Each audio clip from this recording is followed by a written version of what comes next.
Following podcast contains spoilers and potential opinions that may offend or insult. Please be aware that this podcast contains a lot of marking out, opinions that you may not agree with, and, of course, smarking. Terms and conditions do apply. Please do not listen to it. Darren's opinion is his favourite match is Vengeance 2005, Triple H v Batista in a Hell in a Cell. That match is awful. Thank you and enjoy.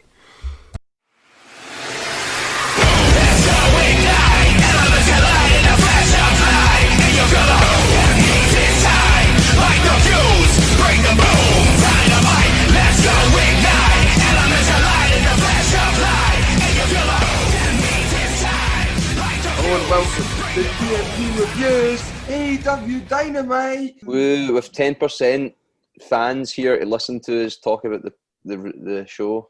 I am Bag with all the Dugs, your host, Dugbag.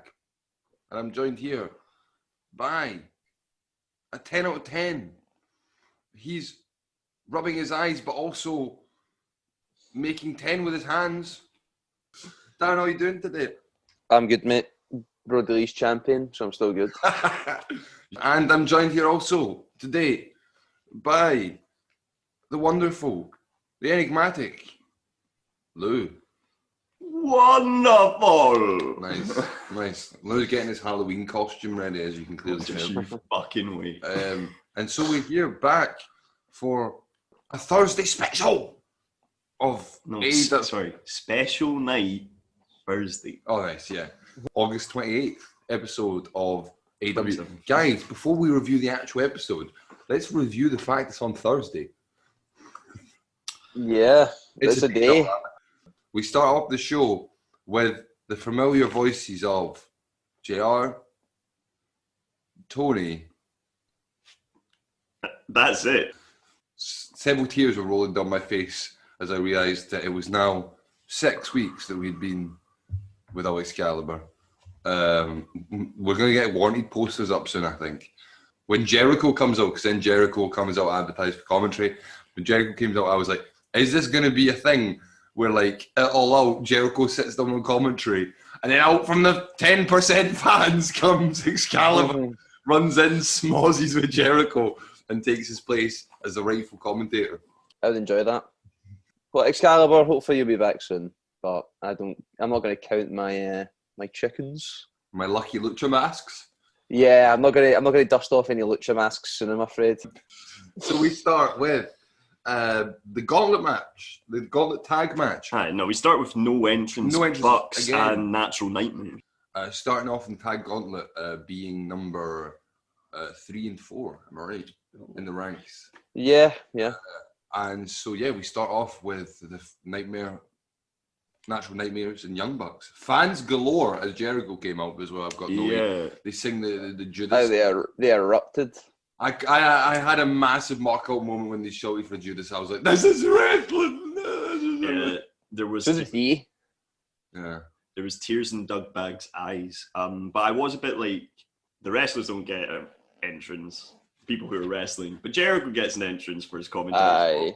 Which is that's true, actually. Yeah. And they're like, all right.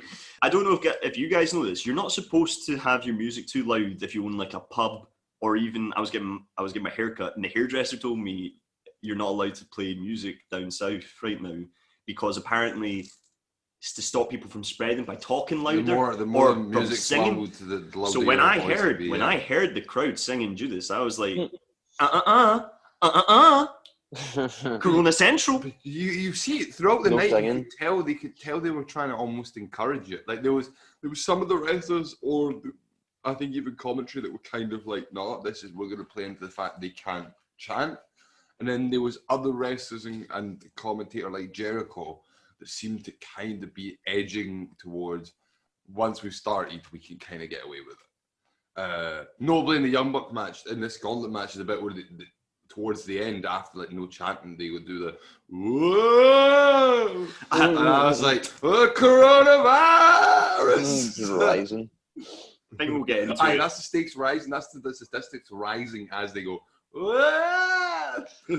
I think we'll get into it, but I'm pretty sure there's a reason why at the beginning of this match there wasn't a ton of chanting and crowd noise. So, because it's Natural Nightmares. Quick pins from QT and Nick to start off. I thought that was a nice wee thing since it's a gauntlet match. Try and get your opponent out early to save your stamina. That was a wee good thing. Then Matt Jackson and Dustin come in for some hip tosses. Yeah, that was good. I quite like that. There's a nice wee hip toss miss.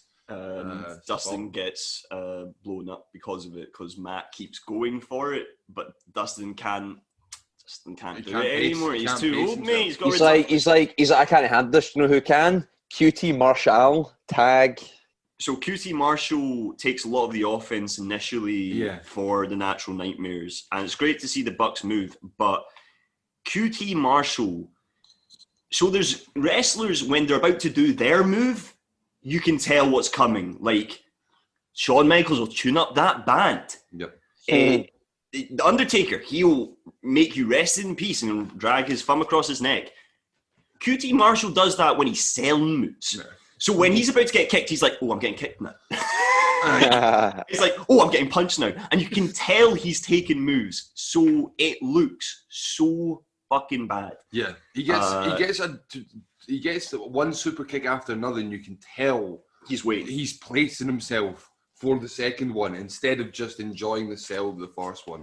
But that is part of the QT Marshall fun, I guess. Yeah. There's a more bang for your buck tease, but then QT gets a roll quick pin. It's a 2, and then just kind of out of nowhere, it's kind of like the Young Bucks. I quite like this, just to like fuck it, grab QT each hand, and their version of a golden. Instead of it being face to face, it's a knee sandwich coming from either side. It has got a name. I can't remember what the BTE trigger. That's what it's called. BTE trigger, and they pin QT Marshall to move up the rankings. Couldn't believe it. My hands on head moment from AEW. I actually couldn't believe. I'm sure we were all like me, waiting for that Natural Nightmares upset. Yeah, that's it. Yeah. My only note so far about the match is, wow, it's like you said, a Thursday night special, and there's now fans. I couldn't tell that it was either special or that there was fans because QT Marshall was in the ring. So moving on. I was actually no bad. I didn't mind it actually. Aye. Out comes the second ranking. Throughout tonight, Jericho has some pretty wacky perfect calls.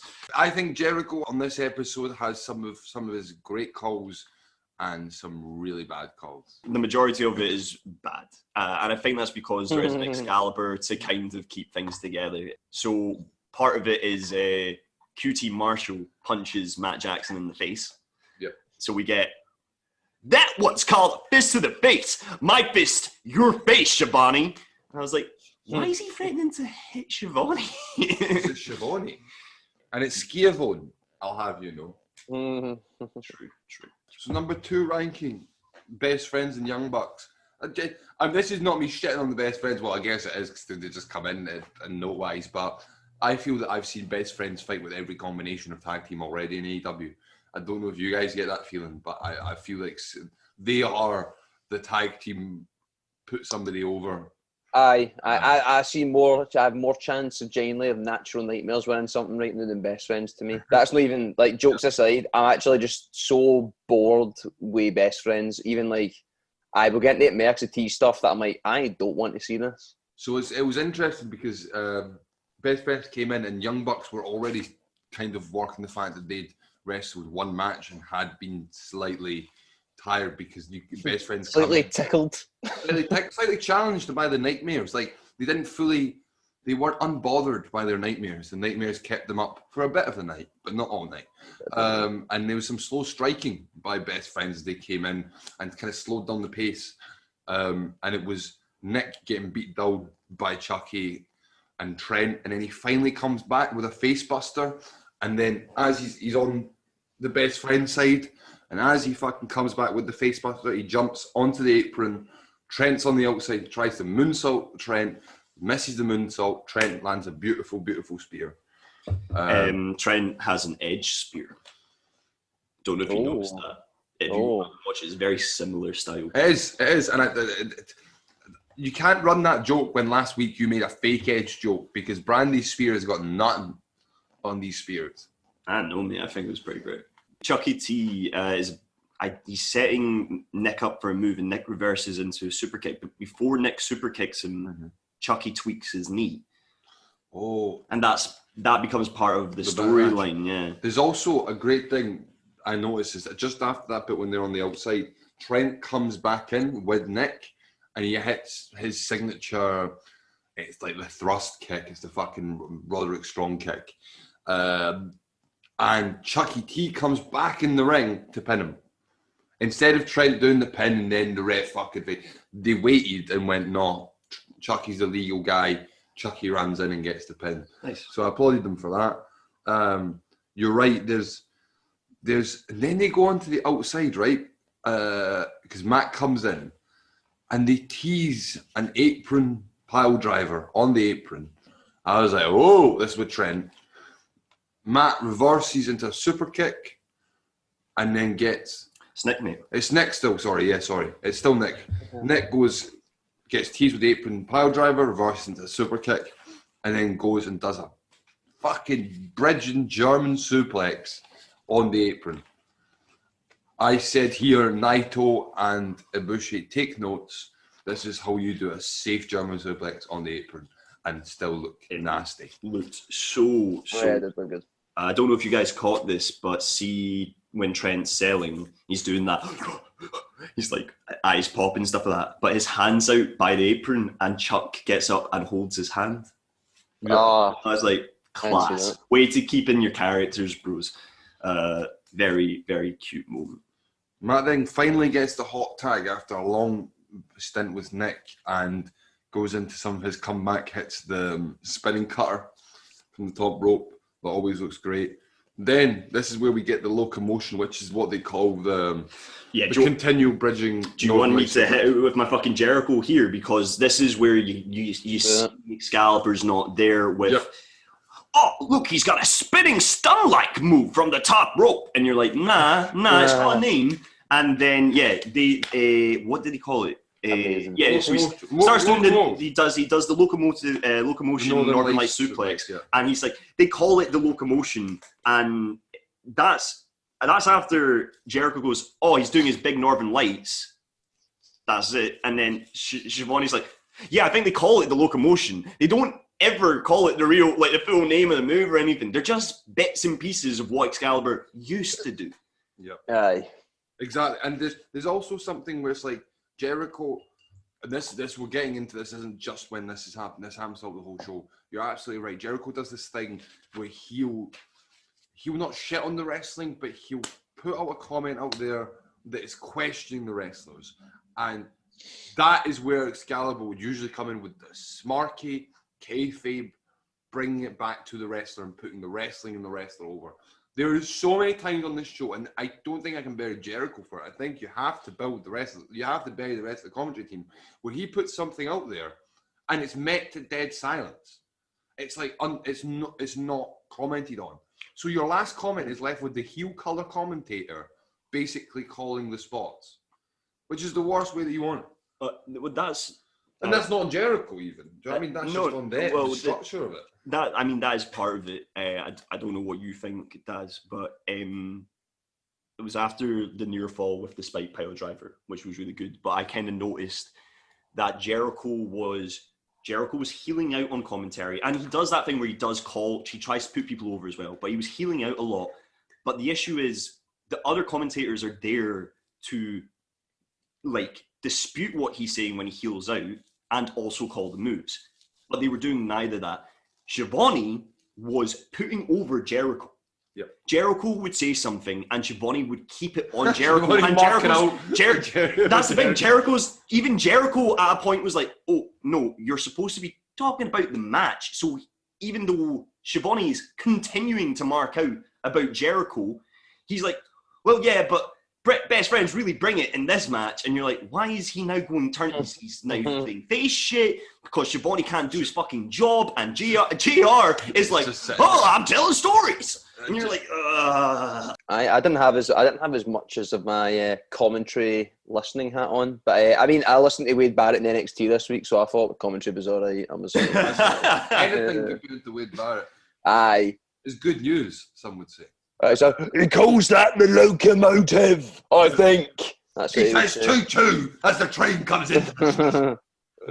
That's actually pretty good, guys. That was you guys should be on UK NXT when it comes back. Like, That's yeah, goals. then Nick, so yeah, you get the locomotive by Matt, and I think this was your voice rang in my head, Darren, which was if you see a spot every week, how can you mark out for it? How can you man in it? And the locomotive hit that time for me. But then and I don't have an opinion on this spot. They do the locomotive, and then Trent on the third one is they're in the corner, and Trent goes straight from the Northern Lights into the Tornado DDT. It was a beautiful transition. I think it's a bit shit that a move that has been sold for 3 months is suddenly like, you can reverse. Do you know what I mean? Once you're caught in it. I was thinking, like, Jericho does call it out. I think part of that was Matt goes for an extra one. Yes, you can pretend. That's what I mean. I mean, it's still a suplex. Yeah. I mean, it's hard to get behind that move because it's like the other dude's doing everything. So I kind of hate that move. It was cool for the Stadium Stampede. I think they said Mimosa Mayhem because there's so many crazy matches. It was funny for that, but seeing it every match, I'm kind of like, yeah, Matt Jackson can't actually lift these dudes like that. So that doesn't work for me. You nailed it. Once you've done the big one, like Stampede, you can't go anywhere with it. And that's maybe my issue. This was my spot of the match. Nick starts doing a comeback, and he does the bit where he's got Trent and the Bulldog, and he goes to do the running clothesline, and Chucky just fucking, as he's running at him, just lifts him with the one hand and does a one-handed spine buster in the most nonchalant, I don't give a fuck. And it's just like throws him down and just like turns around. And it's really brutal as well. Like I think it's Nick, the Jackson just splats on the ground. If I was calling that, I would have said he chucked Nick Jackson down like a finished bucket of Kentucky chicken. Nice, I like it. All right, get you in commentary. He threw him like a bone. Man. Fuck it. So best friends get close after an eat the feet half suplex combo, but then the Young Bucks come fighting back, and this was pretty damn good. They go for the best friend finish, the underhook pile driver, the last shot, as Hangman calls it. Matt rolls it up instead, reverses into sunset flip. Young Bucks go back onto control, and you get a cradled senton, so they hold Trent using the apron. And this is old school Young Bucks, because I was like, oh man, this is vicious Young Bucks. They come out the outside and do a senton onto Trent being held with his legs on the apron. And that's the high flying that I really like. It's like ECW-esque. We're just throwing our bodies at you. It's not pretty. It just looks nasty with the extra flips. And they fall straight with a rope hung 450 in the ring for a close 2. And I was going, right, that again in the second match, you're seeing Young Bucks when they suddenly switch it on, being the better team. And I like that. It was clearly established that Young Bucks, once you piss them off, they've got control. But then they set up for the Meltzer driver. And on this moment, just as I think it's Nick who's on the outside about to the springboard and with the face buster, out comes Hangman Page out of nowhere and grabs Nick's feet. So Nick can't jump. He loves them feet. Matt in the ring gets rolled up by Trent, and it's the 1, 2, 3 best friends beat Young Bucks and through to the final of the gauntlet. And Hangman looks fucking grim, man. He doesn't look grim, mate. He looks True Blood. Oh, nice. He's Eric from True Blood. He looks sober.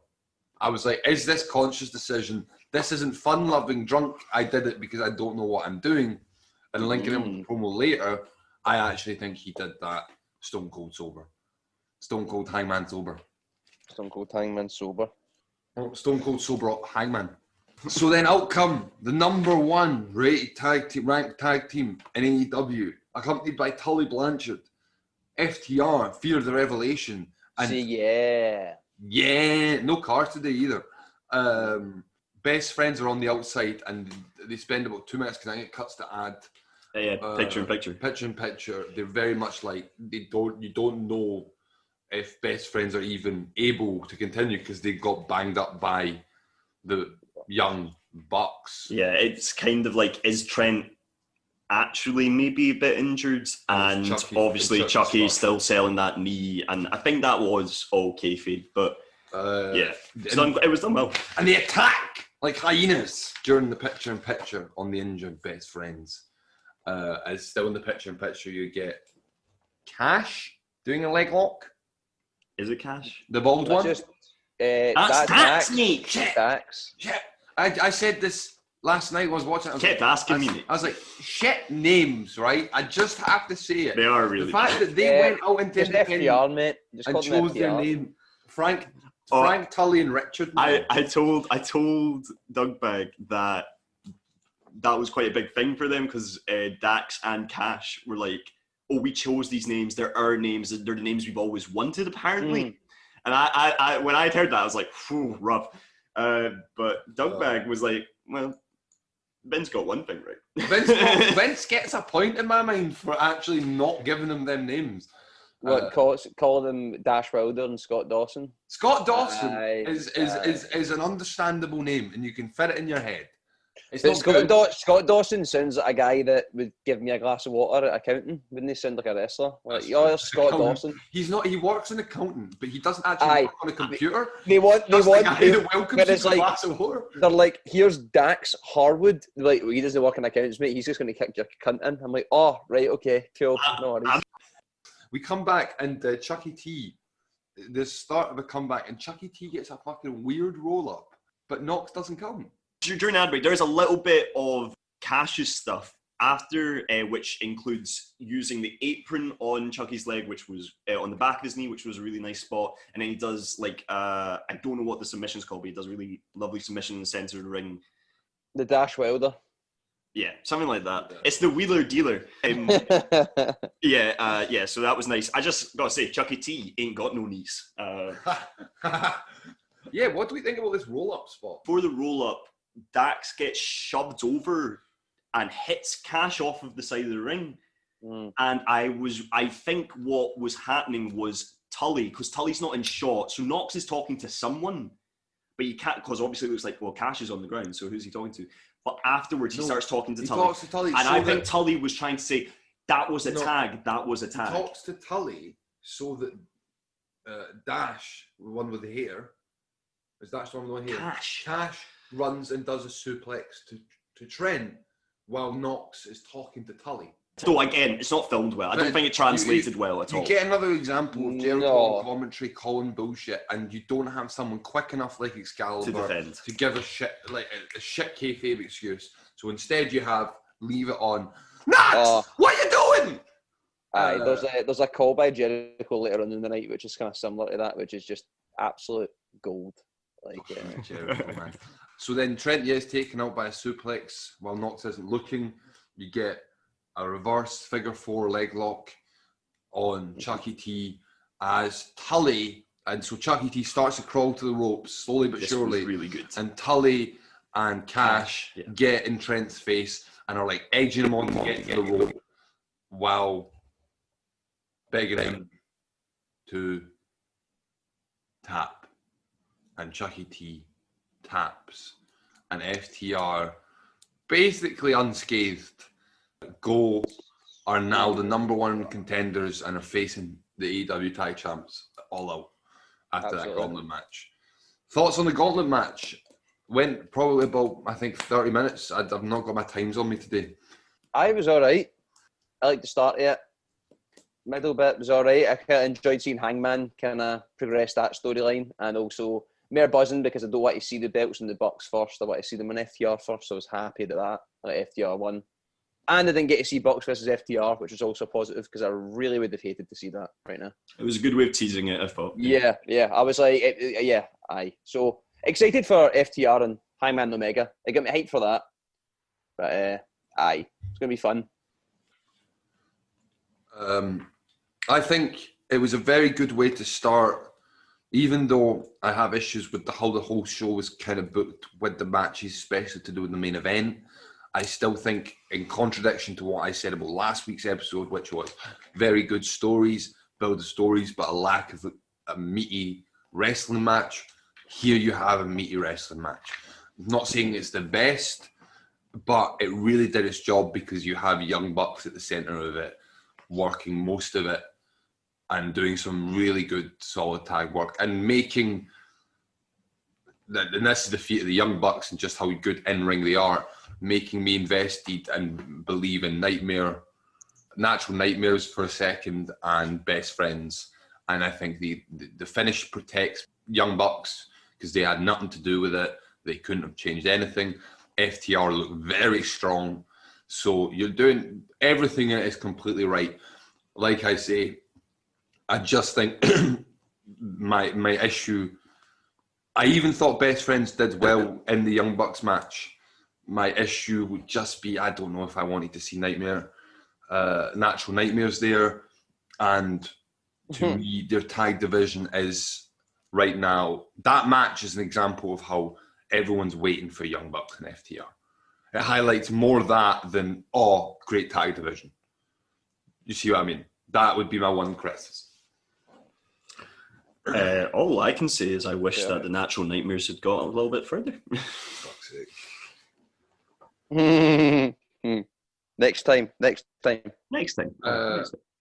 I'm giving this a Damien Sandow and Miz out of 10. That's excellent, though.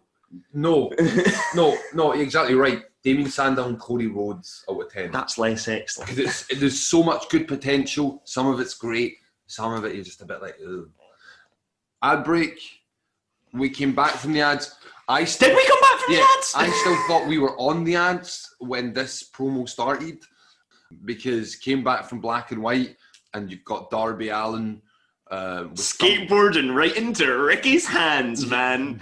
Wearing thumbtacks in his back, wearing the Ricky Starks paper mask, and he says, "Starks, you really think I'm afraid of you?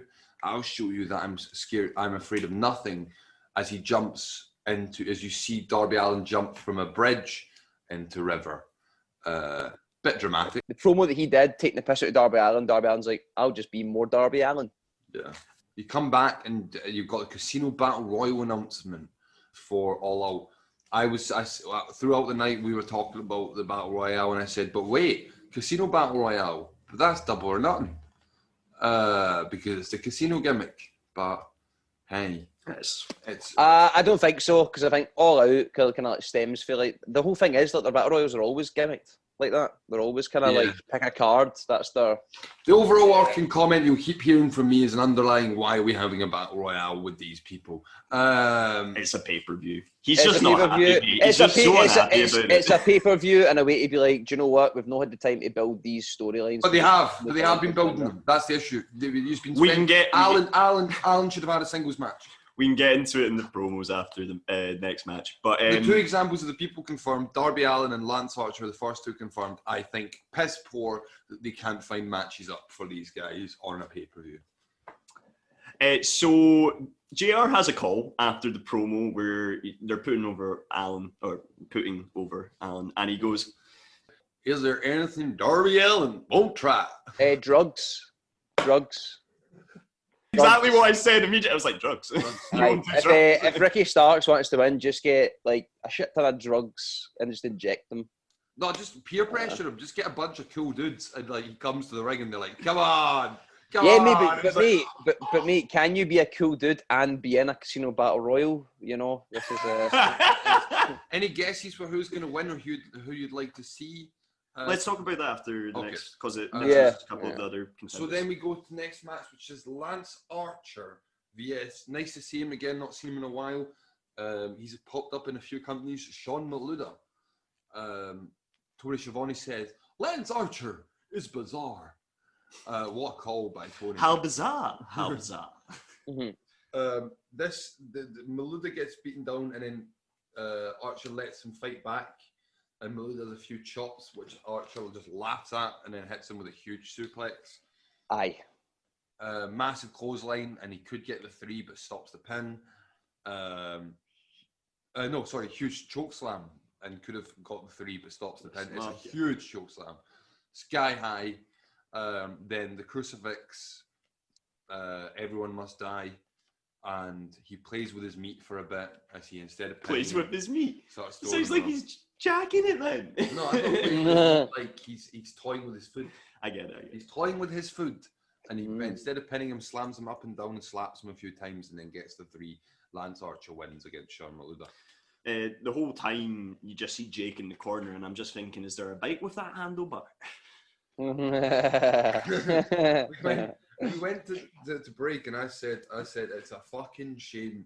Like, I was still ranting about how Archer didn't have a feud, and I said, look, you could have done a quick feud where Taz gets angry with Jake, and you have a Taz Jake off, and you come back from the ads, and Jake's talking, asking Lance Archer if 20 men, if you can throw 20 men out. Archer says, everyone must die, and then out comes Taz and his boys, Brian Cage and Ricky Starks. And this is where it gets really fucking funny and interesting, because Taz says it's either going to be Ricky Starks but he doesn't even get to talk about his second boy because Jake the Snake's right in there talking over him. It's the Flintstones. Look at it. It's Fred, Barney, and Wilma. Did you guys get that? Did you get that bit? I didn't hear it. All I heard, mate, was the bangs from him shooting all over the fucking mat. I just remember, like, he was just stuttering. I don't know if it was like I had a different version, but it just kind of just like Fred, Barney, and Wilma. I don't know. So I'll call what happens, and then we'll talk about what I think actually happened. Taz then says this is how you really want to do this, and there's a kind of awkwardness where either guy's not actually saying anything but edging. And then they get into the ring. Jake says, we don't have time. Archer grabs Jake. They get pulled to the corner. They're kind of having a stare off, but not really. They're talking over each other the whole time. It looks bad. Jake went, I think, so the way it was worded, Jake went off script because, like I said, he says it's either going to be Ricky Starks or gets interrupted by Jake, and then Taz says, this is how you want to do this, which I think means, oh shit, you want to shoot. But then as soon as he's about to, he doesn't know then what to shoot, and then Jake starts talking over him again, and Jake says, we don't have time, i.e. we're rushed. And then Archer... I don't think Jake says we don't have time. I think Archer, because Archer's holding him, he says to Jake, we don't have time. You have to let Taz get his shit in. But instead, Jake just repeats what he's saying, and Archer you're right, there's a point where they're trying to say on commentary, Archer's grabbing Jake to hold him back, but you can clearly see Archer grab the mic, and that's the concern, is like he holds the mic and the arm, stopping Jake from shooting at the hip like the true cowboy he is. And then, out of nowhere comes Darby. He would have been over in my mind if he was still wet. I was about to say that. God damn. If he was drenched, soaking wet, man, that would have been... Right out the river. Also, Ricky Starks, how to be a heel, what you were wearing, and how fucking amazing he looked. I was like, man... Did you see how quickly he got his shoes off? He's like... Aye. It was amazing, man. It was so good. Aye. So then you cut... It gets messy, like we're saying, and then Jericho out of nowhere goes, another... A very Tony-esque call as you cut to MJF in the corridor doing his usual presidential walk up to the promo. And I would have loved to have zoned into this and gone, what are the little things he's doing? Because over the last few weeks, we've seen him reference Samoa Joe with the push and things like that. He does little funny things in the corridor, his interaction with the employees. But instead, Jericho just fucking talks over it. And so I'm sorry, I can't tune into that promo if I'm fucking hearing Jericho trying to sell it while the promo isn't even finished. God damn. I'm actually quite excited about the Battle Royale. I'm quite excited about the prospect of two big boys being against each other, like Cage and Archer facing off. Also, just that the FEW belt does mean nothing at this point, which is quite funny to me. When like Cage is holding it and Archer's like, fuck's that. I'd really like that feud. Yeah, man. I like. Yeah. If anything, I didn't even recognise how messy that segment was when you talked about Archer taking the mic off Jake and shit. I want to like go that's back a good and thing. Yeah. watch it. Yeah, but how is nobody talking about Jake's teeth? I'm sorry, but in a world where everybody slagged Roman Reigns' teeth, Jake's are so much worse. Look at that. Send me that picture. That'll be the picture. Of the But aye, Glee's Archer's on Dynamite. That gave me a thumbs up. But who will win that battle royale? I actually don't know. It could be Archer, could be Starks. I have no idea. There's a couple of factions in there. I think it's quite I interesting. think we'll talk more later because there's something even more interesting that I was slightly warned from my cockles to the whole idea. We get a promo from about Thunder Rosa and Shida. The voice of Billy Corgan is in this promo, appearing from the ether. Hello, I'm Billy Corgan from the NWA. I enjoyed the fuck out of this, man. I was like, yeah, man, this was how you do it. I really enjoyed the kind of women's champion versus your champion. I was like, They tease the fighting champion idea. Billy Corgan says that. He goes, I got offered it, and why would I not say no? Because that's what champions should be doing, defending their titles and fighting. And I was like, yes, Billy Corgan, I miss the NWA. And you can totally feel that sense of, oh, this is someone that could beat Shida. We could have the double champ because that would look great for these for an inter-promotion match. And again, gets us closest to Nick Aldis being in the AEW. Definitely. Cherry. I mean, I think NWA would benefit a lot more, but I think AEW and NWA would do well out of trading a couple of guys. Maybe NWA taking more of a slot of like what Evolve was to WWE and stuff like that. Maybe in time. Yep. But pretty hype for that match. Yeah. So we go back to did they sign the contract in that promo? Yeah. Yeah, I just thought that was hilarious. How it was just like, tonight you will get the massive contract signing, but here's a really small room where they have to sign. And there's no table. So you can't get and they were like this close to each other, and they're like they do the UFC stand down, which is quite good. Don't have her come out. If you're gonna have her come out in the go home show. Could have been cool to have the similar thing they had with Cody and Hager, but I suppose those cool things press. are only for MJF political update. He's selling the injury. He comes out with all his team, shaking like an old man with a neck brace. The fucking Zimmer frame. Zimmer frame. Smarky Mark Sterling, I gave him a shout out on Twitter. That is his user handle on Twitter for the lawyer. I think that's a fucking amazing name. And as I saw him, it clicked in my mind. I looked at his physique and I went, is he an independent wrestler? Looks like a Shikara wrestler from his build and his look. Mox 2020 in the crowd sign. And we're now out comes John Moxley for the contract signing. They've got the carpet out, they've got the long table, and Mox has his own contract. Yeah, so that was what I was like. I saw a bundle of papers in his hand, and I immediately was like, "Oh, great! He's got a script." He's sticking to the script. At least he's sticking to the script, unlike Jake. I mean, I would argue that maybe this was scripted because we'll get into it. But I thought this was a very good segment. MJF straight away starts dissing John Moxley and his hairline. John Moxley slaps back, saying, "That's fine. You'll get there when you hit puberty." The crowd start chanting. They are all about Mox. It's pretty amazing. You're like, okay, I guess, yeah, he is just. Oh, and it's not just the crowd, mate, because there's a call from JR letting us know that PWI have decided they're number one for the year 2019 to 2020. Can you guess who that number one is? Is it John Moxley? It is John Moxley. That's complete bullshit, man. Because he doesn't talk, so he's tough. I was going to go, we don't have a ton of time, but I was going to ask you if you wanted to try and guess a couple other people in that top 25. They've released all the top 5. I can quick fire. Enter the segment. Darren guesses PWI's top 25. Top 25. Right, okay. Seth Rollins. Yes, Seth Rollins is number 8. Nice. Drew McIntyre. Number 4. Nice. Who else is a wrestler? Goldberg. No. Braun Strowman. Yes, he is number 19. That's disgraceful. Right, okay. Try and get. Okay, so you've got John Moxley number 1, Drew McIntyre number 4. If you can hit the top 5, that'd be pretty sweet, man. So I'll tell you, number 2 is I did not expect this, but it's because it's running from June 2019 to June 2020. Long running champion. Asuka. Oh, No. long All reigning males. champion. All males. Right, okay. Long reigning champion. Long reigning champion. Fuck knows, man. My brain's gonna fucking blank. NXT. Long reign coach. Oh, NXT. Lost it 2 months ago. Oh, Cole. Yeah. I was Aye. like, oh my God, he's Aye. sick. To be and, fair, that's... number 3, it's your boy. Brody Lee. No. Sean Spears. Sorry, it's like a collect. Well, it's everyone's favorite wrestler because he's the best of this generation. Whatever, you know. Daniel Bryan. No. Oh, well. You know, 2019, mate. Champions. You got to think champions. Has had a belt.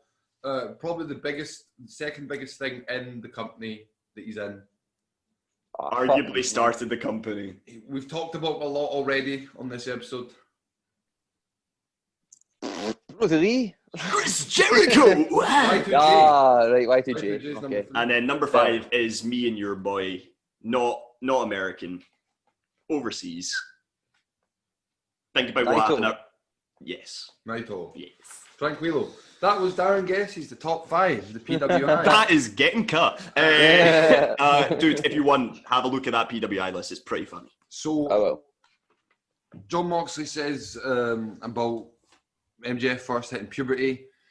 I thought it was really interesting as well to do fan interaction that MJF, there's a moment where MJF takes the mic and says, sorry guys, I love you, but I'm talking right now, so you should know to shut up.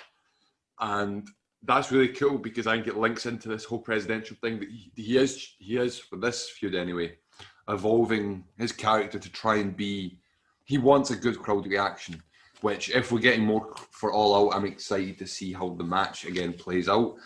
They then go into the stipulation of the paradigm shift being banned and talking about how Mox shouldn't need it to be able to beat MJF. It's kind of interesting because obviously that's the step from the contract, but MJF makes a point of saying, I'm not going to let you take me out of the ring specifically, which I really liked because it's MJF putting over, no, I am a wrestler, I'm a technical He's wrestler, a prodigy of pro and wrestling. I'm going to use that against you and all this stuff.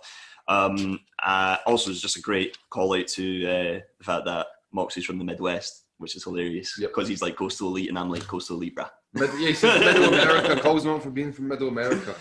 They diss back and forth until finally Moxley signs the contract, and then big laughter for MJF and the lawyer and his team because they go, that's the stupidest thing you've ever done.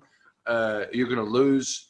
And then as Moxley shakes hand and kind of plays off the fact that there's a table and no one's gotten through it and that he's a chill guy, he goes, you haven't read page 17. Page 17 is the page he's added, obviously. But there's only 16 pages. What are you talking about? And they joke about how, for being a lawyer, Smarky Mark Sterling didn't read the contract and that he signed that he will face Moxley next week at AEW Dynamite. And I can't wait for that main event, non-wrestler, be your champion. We all love that.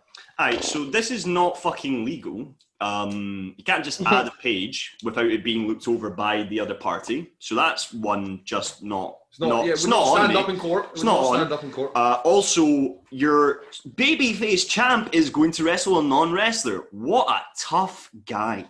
Aye. He doesn't talk much. He doesn't fight wrestlers. It's John Moxley. It's a very, very WWE thing to do. Yeah. I think to be like, you didn't read the back page, and I was like, I honestly, this segment for me, I mean, I guess it's an ongoing theme. It was kind of like meh. I liked everything up Interaction up until the twist, which I didn't think was great. I appreciate that it wasn't MJF going through a table or Mark going through the table, and that it's continuing this build, which I am really enjoying, and I love the promos. It's just, I agree with that. It seems really WWE to have him be like, I'm going to face your pal who is not a wrestler. And you're like, why is a babyface doing that? It's dumb. Yeah. Even if he is an anti-hero, it's just dumb. The interactions were good, I think, between Moxley and MJF. They've clearly got very good chemistry between each other. However, the issue being that I don't think that you need to rely so hard. You need to get the stipulation out there again, but I don't think the week before building to the lawyer does not seem like the best thing. I also agree that I think it's almost good in the way that it's been a slow burner build in a way. They've been slowly building. You've had the one paradigm shift so far, Moxley hitting MJF, and that's it. And so it's weird in a way. I hate the fact that AEW loves doing big contract signings for every title match as well. Feels very WWE. I'm into I'm kind of into it, but like I say, in a way, should have done it next week. I think they could have had a good stare down.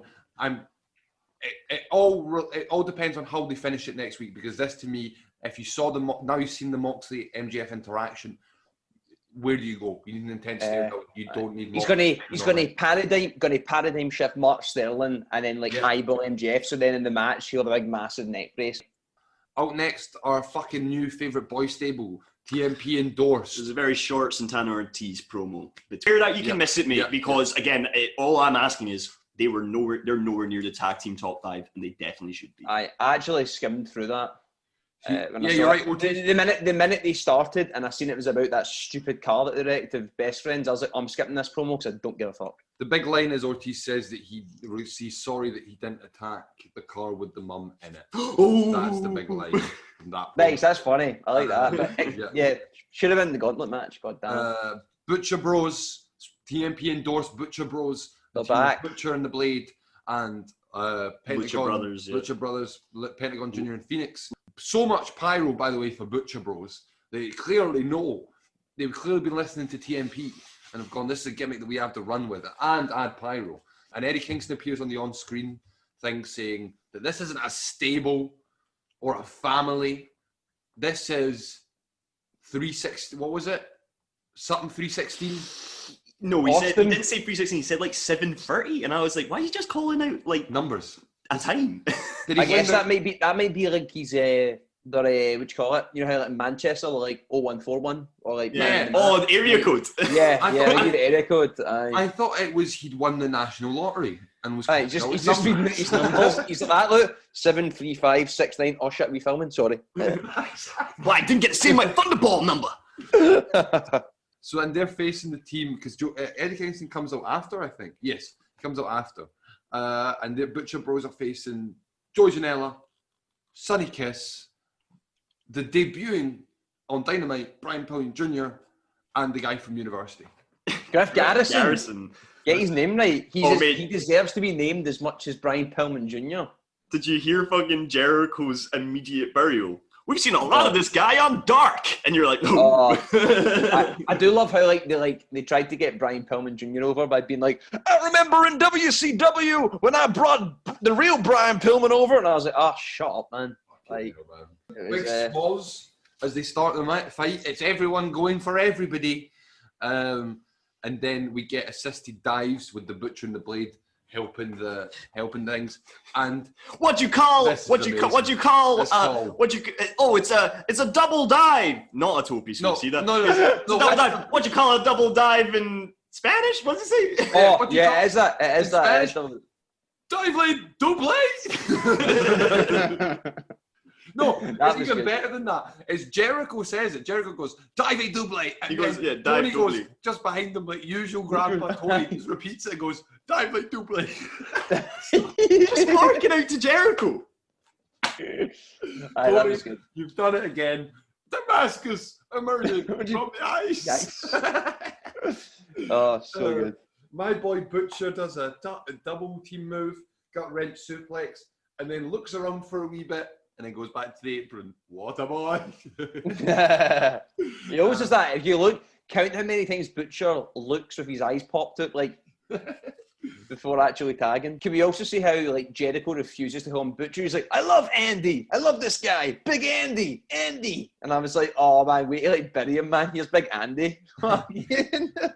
It's not bad. Andy the Butcher Williams. It would be no bad because it's you can have. Nah, mate, I don't give a fuck about this match. I enjoyed seeing Sonny Kiss. Sonny Kiss. That was awesome. And I, because I don't watch Dark, I enjoyed seeing Pillman Jr. because he does look great. He comes in when he does his comeback, when they do all the comebacks and the Janela's team gets a little bit of offense, like you say, Sonny Kiss's offense is notably very nice. Always doing interesting things every week, Sonny Kiss, when you see him. But Brian Pillman comes in with his comeback and does a few chops. And all that screamed was Project Young Lion. Because he's now got rid of the tassel. And now he comes in, big beef. chops a few times. And then big clothesline by Big Andy. Big Andy coming in. By the way, notice Sonny Kiss, man. I get that, like, how athletic some of the moves can be, but any move that involves the splits, the impact never looks like it does anything. Like, it's always like a wee, and I'm like, gimmick offense. I like gimmick offense. I can understand what you mean. Like, I just feel like the 2 times or 3 times she's done it, or he's done it, I've been like, nah. Jericho did mention, I was like, that would be cool, but again, they haven't given enough time to them to build their character and show AEW everything just yet, because I still think they do produce new offense in their matches, but Jericho says, I'd like to see them get more violent, more vicious, and I'm like, yeah, I can't wait to see that evolution of Sonny Kiss. That could be That'd be cool. Really That'd be cool. Yeah, man. Well, from the build, it's a long time in the waiting. Absolutely. It's a long time till you see a lot of Sonny Kiss, but that's okay. Watch Dark. Eddie Kingston comes out and says, "Don't chant my name. I already know it. What a call! I fucking love it." And he confirmed. Wait, is this? Yeah. Okay. Sorry. So Pillman just gets destroyed. Oh, Pillman, and the match ends. Sorry, yeah. Pillman gets hit by a big clothesline by Andy, and he does it. You said it. It was like, it's a weird thing. He did a good sell. It was his placement, I think, after to go to the next spot. He looked a bit confused, but his original sell on the clothesline was quite stiff. Very young line. You get the Butcher and Blade finisher, then you get the Pentagon and Phoenix finisher for the win. I also just want to call it very quickly, there was a really good spot that I loved, that was when Phoenix was doing the rope run. Sonny Kiss just pushed him off. He bumped off the ropes, and then Janela runs in, catches him, and hits the Death Valley Driver on the apron. I was like, that is a shit hot combo. Crazy you're doing a Death Valley Driver and a German suplex on the apron on an episode of TV, but I won't be that guy to call that out. I just did though. So yeah, Eddie Kingston comes out after and says that the whole stable, the Butcher Bros and Towelhead are in the Casino Battle Royale. Yeah. And this is cool because that is 5 members. That's 5 of the deck. That's a stable coming out. It's kind of cool that there will be stables and a few wild cards like Allen and Archer. Yeah. Because we're not stables, we're the 735. I really do hope they explain that. From one promo to the next, out comes the Dark Order. So, out comes the Dark Order with a coffin. They're also, Colt Cabana is on a buggy thingy, a lawnmower called Snapper Brand. Evil Uno is on the mic. He says that Stu has been allowed to buy 2 of his favourite items. A couple of Mustangs, mate. And the Exalted One has bought 6 lawnmowers. No, 10. That's 6. And a car. And they talk about how in front of them with this coffin that's been laid down, there's all the members of the hall. All your favourites are there. 7, 22, 56.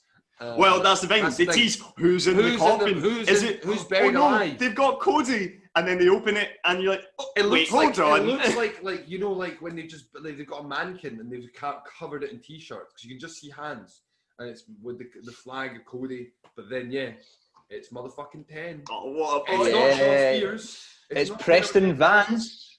They open it and it's 10, and he's got a shit tattoo. And they laugh about the shit tattoo. It's very funny. It's funny how much the tattoo looked like Cody's tattoo, and that's how shit it actually is. They bury Metal Gear and the flag. I like that. I don't know if you felt that way as well, but see when they lay over the Nightmare Family logo on the coffin, I got a big. It's a part of like Metal Gear Solid 5. I was like, Cody somewhere's like, yes. Out comes Brody Lee, wearing a very nice checkered tartan. Yeah, his suit was pretty banging. Aye. And he's with Anna Jay, and you said it. Are they teasing the fact that he's sleeping with the member of the Dark Order? He's sleeping with all of them. He's sleeping with all of them. He's getting sexual. Clearly Silver is a bottom. Oh, we'll get That's into it. Yeah, he's moved on from Colt, and now he's with Sam. Oh God! Anna Jay. Colt for a few dates, and then moved on. And now Colt gets like a token lawnmower, like in he's like, hey man, you can drive around your lawn.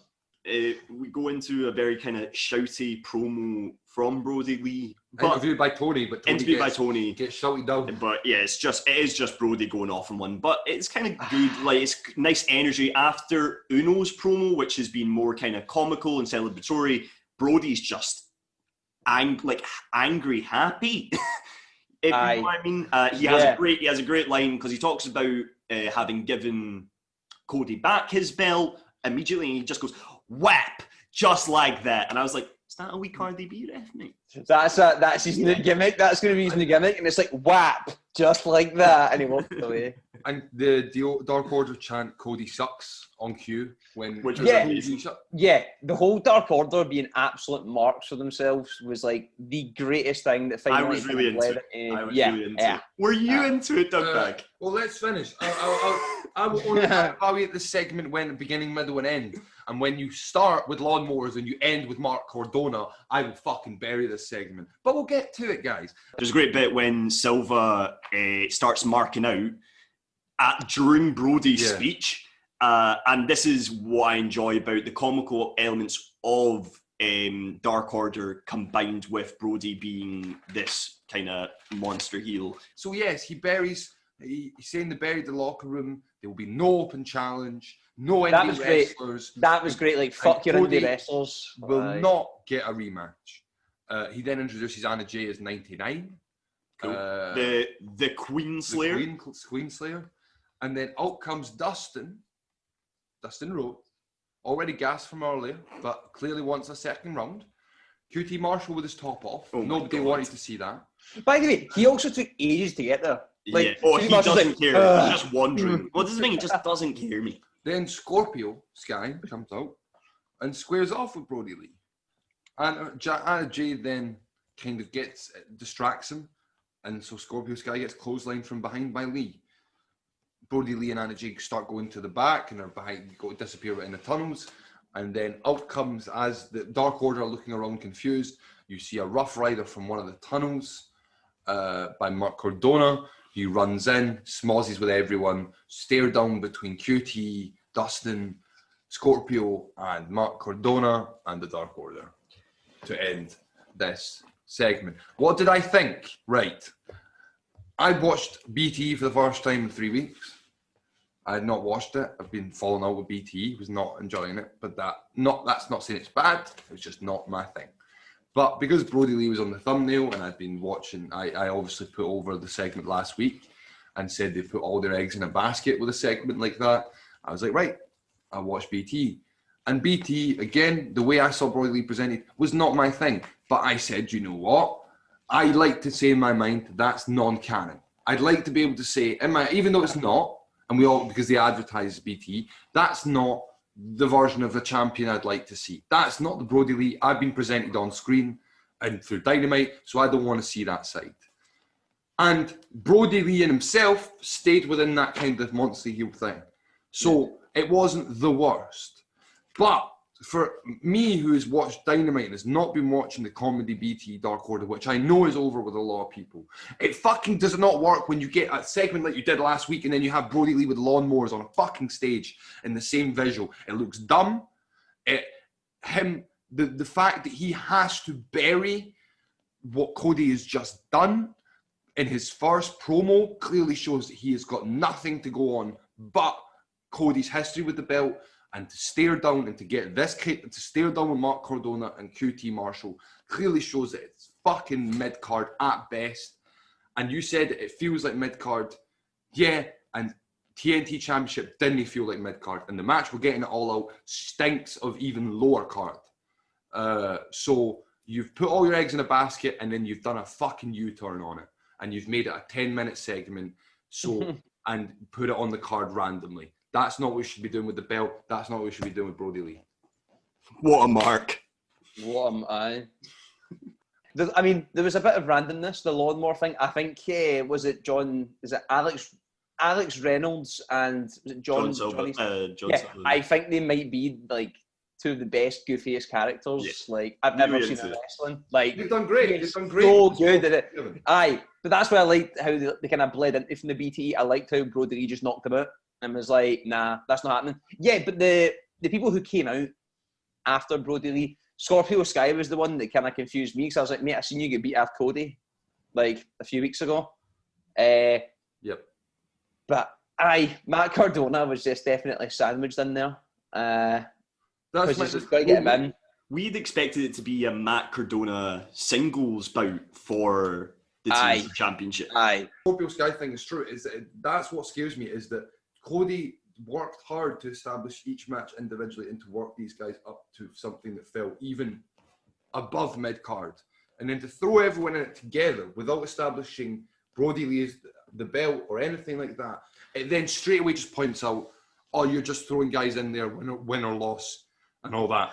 I mean, I would remind you, we haven't seen him fight anyone. Dasha with Hangman. And Hangman's having a drink finally. But just as he's starting to sip the drink and Dasha's having a chat with him, Young Bucks come in furious, saying that he cost them the match. They've had it with Hangman.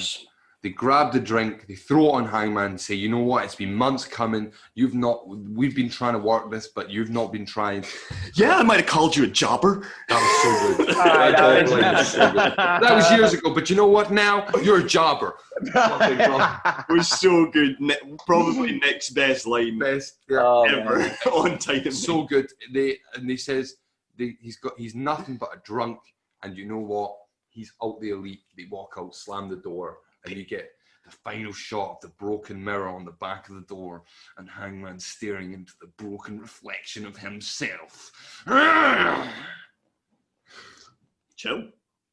Yeah, enjoy it. I did. It was kind of. It wouldn't have been how I would have done it.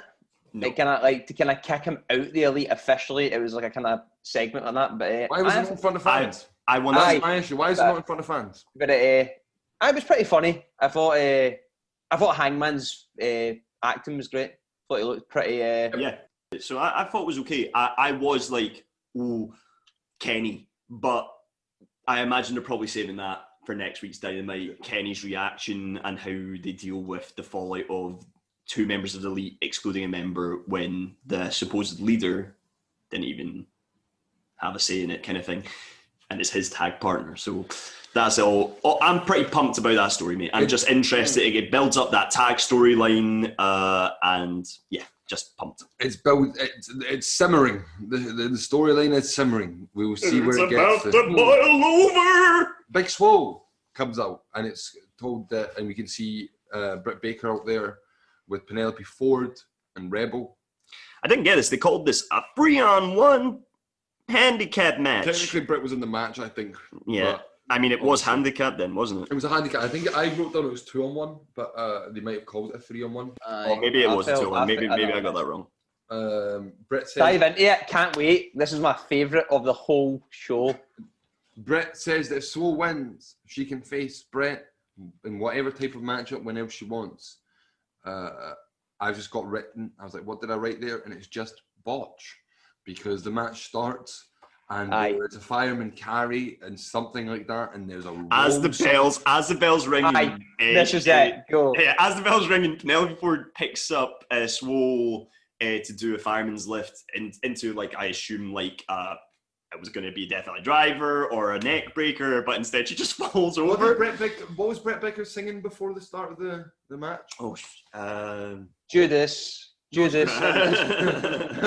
am I become? Young.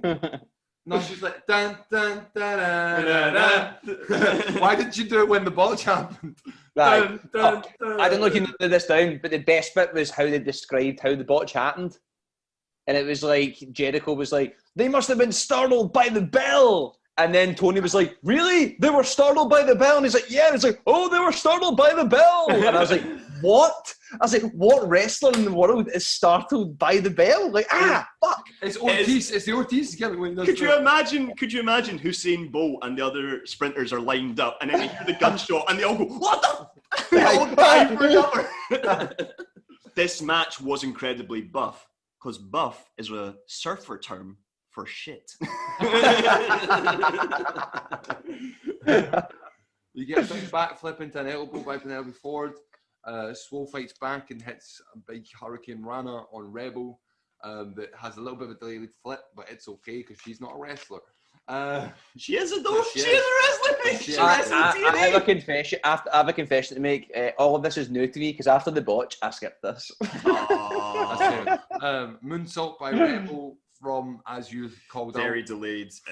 from the Brett rope. From the most dangerous. Brett's rope. But yeah, no, and then Then Rebel gets thrown out. yeah, Penelope gets hit. They hit Kip Sabian as well. Gets hit by Remember him? finisher.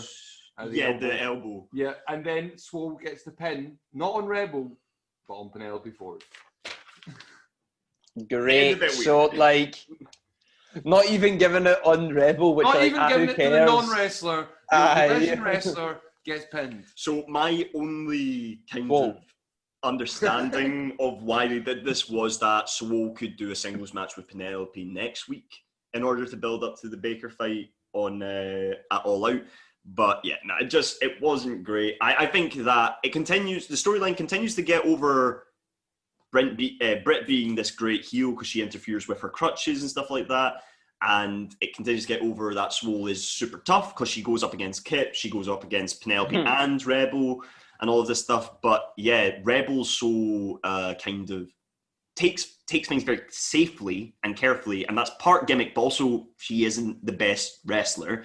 Penelope, and it is poor Penelope because I think sometimes her offense is cool, but she just fucks it up so badly. And that's why I'm giving it an Alicia Fox out of 10. Nice. Because that I'm sorry.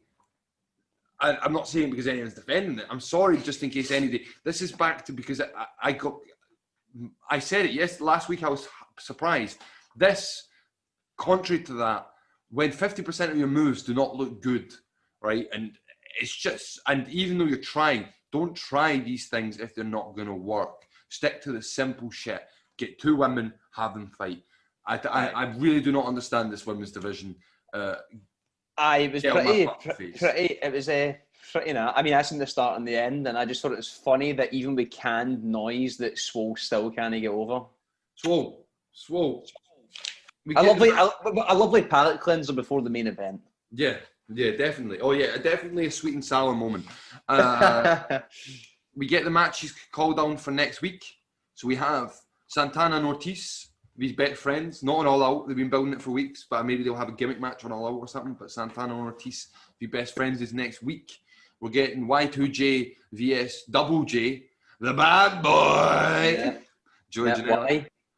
Double J2, by the way, I just realised that. Double J, he's coming for you. Give me that match. Give me Jeff Jarrett passing the torch to Joey In a Janela. nachos match, in an angry Mexican nacho match. I would watch the fuck out of that. Private Party and SCU via Young Bucks and Jungle Express, Jurassic Express, and the winner, so it's 8-man, and the winner of whatever team wins will be facing each other. So you either get Private Party and SCU facing each other All Out, or Young Buck, Jurassic Express facing each other All Out.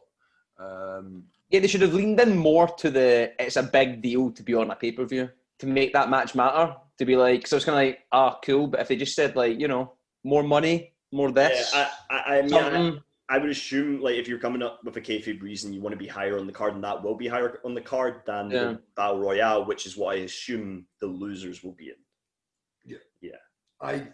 I'm not into this match because I'm also not into the idea of either that tag match because why should I care? But maybe this is all to build to something next week. I don't know. Rundown of All Out cards. So here we go. MJF Moxley for the AEW World Championship. The semi-main event. I'm raging that it's placed as the semi-main event, but that's okay. I guess. Mimosa Mayhem match. Jericho and Orange Cassidy. But now he's the rubber man. It's the rubber man. The AEW Tag Team Champions, FTR, challenging the team of Kenny Omega and Hangman Page. There's your fucking main event, mate. That is what we're all excited for. Man, too right. We were talking about it earlier. The AEW TNT champion being represented within the Dark Order in 8-man. Brody Lee, Colt Cabana, Evil Uno, and Stu Grayson. Right. I believe so. I think that's the combo of the Dark Order vs The OGs. Mark Cardona, Dustin Rhodes, QT Marshall, and Scorpio Sky. Woo! Are you guys genuinely? I'm just out of interest because that match is literally like I don't give two flying fucks. Is anyone excited for that match? Are we used to? No, I would have preferred like a Fatal 4-Way or something. Colt and Brody in the Fatal 4 with the TNT belt, but Colt helps Brody. Maybe, yeah, something like that. I mean, I'm excited to see Brody with the belt. I like all of those Dark Order guys, and I'd love to see them as a four-way team against someone. Four-way belt, four-man belt. I'd love to see them as a team go up against another team, but the other team in this case has fucking QT Marshall and Matt Cardona in it. No. Woo woo woo! You know it. Boo boo boo. The only thing that I Tyro Conte, the Brazilian female wrestler who I really like, is out on the outside. Former Mae Young Classic competitor, I think. And right? tag partner to Anna Jay. How was she in the? It was good, man. I think I said in the last episode that they should have went over Nightmare Sisters. She gets offered a contract by Anna Jay out at ringside. The wee envelope, and Tyro Conte does a wee hug and looks at the envelope. Again, interesting. That could be. It seems like, I think, sadly, maybe if she does sign, I don't. It could be a feud as well, set up for Anna Jay and Tyro Conte to refuse. But I think we are sadly getting the slow steps towards an AEW Women's Tag Belt. Because everyone loves gold. The main event of the evening. Tables match, Sammy Guevara and Matt Hardy. Your main event with 12 minutes left on the card. And sorry, that's Sammy coming out during picture-in-picture. Yeah, during the picture-in-picture. And that's 12 minutes left. And then after the picture-in-picture adverts, you go on to full adverts. So we don't Hardy come out. You get Hardy coming out, and then you go back into ads. Yeah, and then you go back into ads, sorry. And then when you come back from ads, you realise, we now only have 9 minutes for this main event. What is happening? Plus, you come back from ads, and Sammy Guevara, during the break, has moonsaulted himself through a table and cut himself open the side of his head very, very deeply. Crazy. That was an insane cut. There is then, after we come back, and they brawl on the outside for a bit, and then you get chair, twist of fate. Matt Hardy puts Sammy Guevara's head into the chair. Great spot, twist of fate. Fuck you, Jeff. Then Matt goes out to the outside and gets a deleted table, so a table with deleted written on it, and Jericho saying, "Oh, Matt's still messing with his multiple personalities." Okay, Matt Hardy sets up the table and then puts a chair in the middle of the tables, setting up, so that the spine, the head bit of the chair is placed on top of is in line with the table.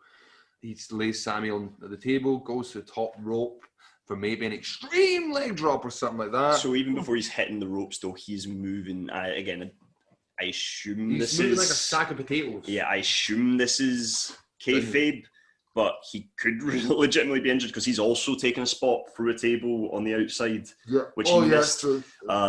He looks hurt. So it might. Hopefully, he's just selling, but he can't quite get up. And then Sammy's just like, whoop,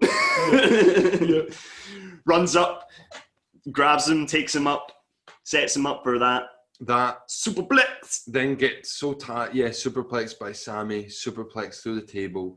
Sammy Guevara goes through puts Matt Hardy through the table and wins. And Jericho goes, one of the best finishes in Dynamite. Sammy Guevara's won. Before we get to the closing of Dynamite, thoughts on this match? Obviously, it was a weird one. Just should have saved it for All Out. It would have been a great match to see it all out and give it time. And I don't know, it just felt rushed and also just felt kind of like how long they'd built Sammy and Matt. It just kind of felt a bit lackluster. Is the good way to put it for me. I just kind of wonder what Matt Hardy's doing right now. I kind of wonder if even the stuff Matt Hardy's doing in AEW is better than the stuff he was doing in WWE recently. I mean, since after Double or Nothing. But it just kind of seems like Hardy's just there to be like, oh, look, Matt Hardy.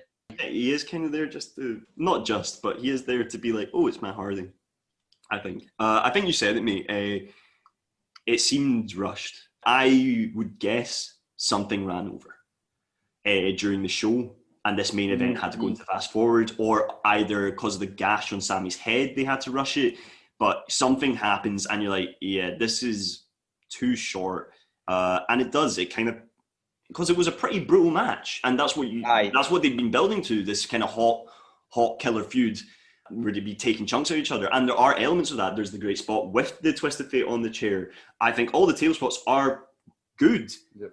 The color the guys get is like, oh my God, but it's good, but it doesn't, none of it feels earned within the match. It feels earned within the feud, but just not in the match, because the match is 9 minutes. Not even. It's less than that. It felt like something had gone wrong, and that's why it was all rushed, and it could have been so much bigger and better. I do hope they continue the feud 2 all out, because I'm not done with that feud. No, I don't like originally table matches. Table matches are one of my least favourite gimmick matches, because usually they're based around one table and they tease one table for the whole fucking thing, right? And it's stupid table offense. And this match, so going into it, I wasn't that excited because I was like, tables match. And also I was like you, it's like, why it's all out and all that.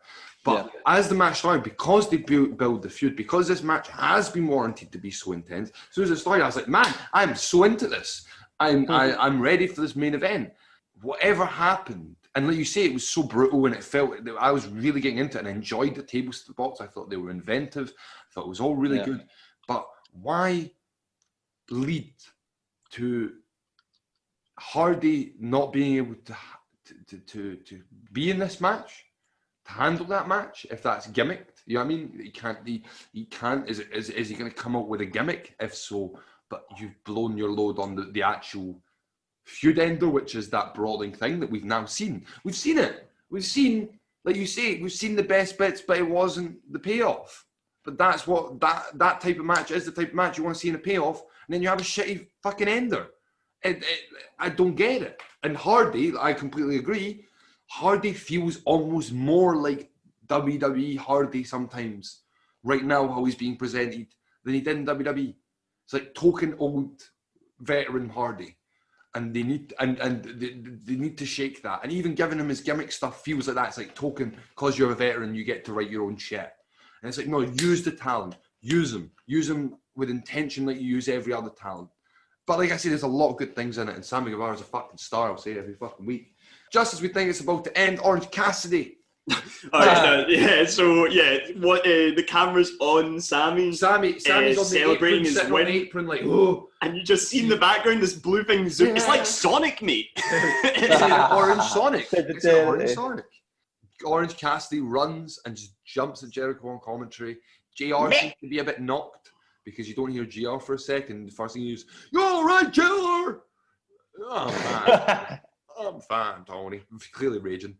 And they brawl some more. There's a little bit more brawling. There's Jericho clearly still thinks he's in the Canadian Stampede match, because when the refs get off him, he just runs. He gets up angry like an old man and just runs at Cassidy and kind of kind of tackles him.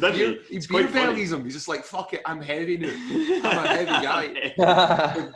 and Cassidy can't take it. And they brawl when you get the slogan to end, and they go home with Cassidy and Jericho not being able to be pulling apart to end your show. I would love, because we're closing up on the first year Dynamite, statistically to see how many Dynamites have ended with a fucking smoz, man. It's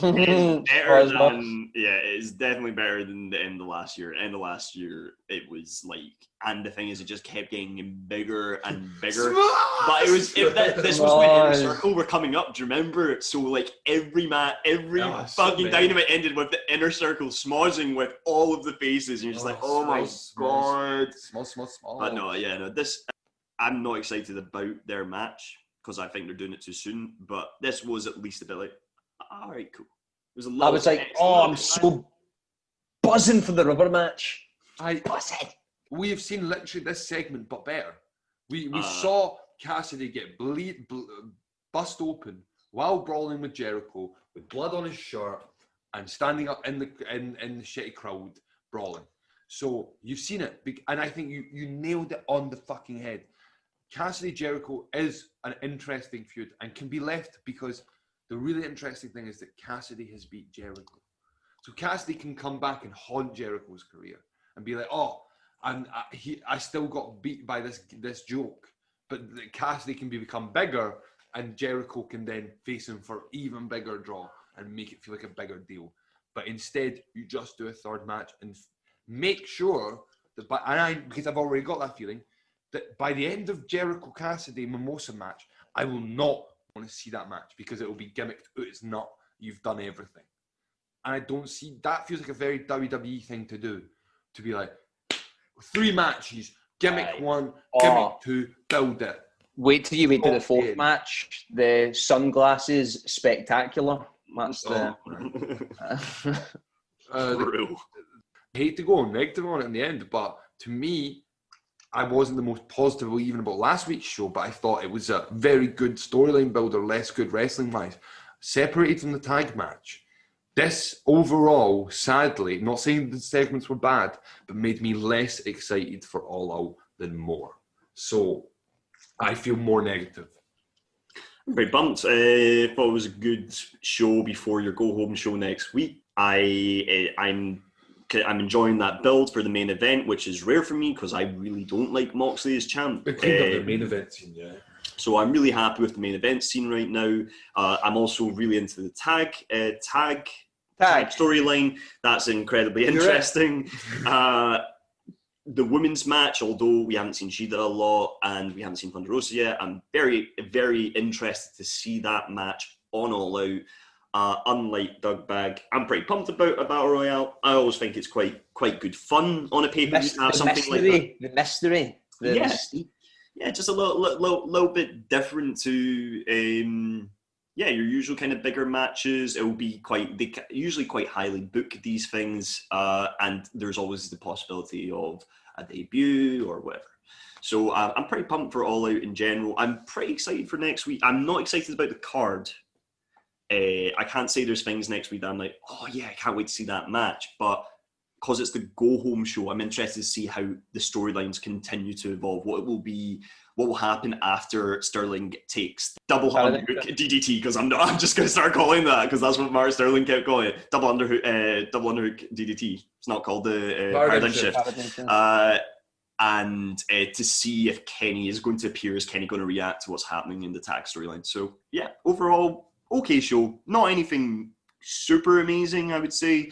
Bit disappointed from the Gauntlet match, which is probably the hardest kind of pill to swallow, but generally pretty happy.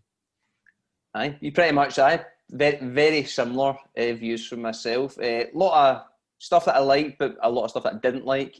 I am excited for Mox and MJF, actually, because I kind of don't know what way it could go. I could see them kind of going either way, which is good for a big fucking main event. I'm pretty pumped about the tag situation as well. Can't wait to see Hangman and Omega and FTR. That was going to be fun. So good. Aye. And the less natural nightmares, the better, man. They managed to creep their way onto the card, man. Yeah, man. Creep their way onto pay-per-view.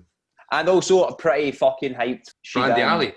Shida and Thunder Rosa. I think because we haven't seen them together, the more I think about it, I'm like, the fact when they meet each other in the ring, I'm pretty excited. Yeah, and hopefully they'll work on giving Thunder Rosa a really cool presentation for people. Yeah. A big deal from entrance onwards. Can't wait to see how the All Out card finally looks and how they do a go home show for All Out, because this is the last of the firsts in a way, in the sense this is the first ever All Out go home show.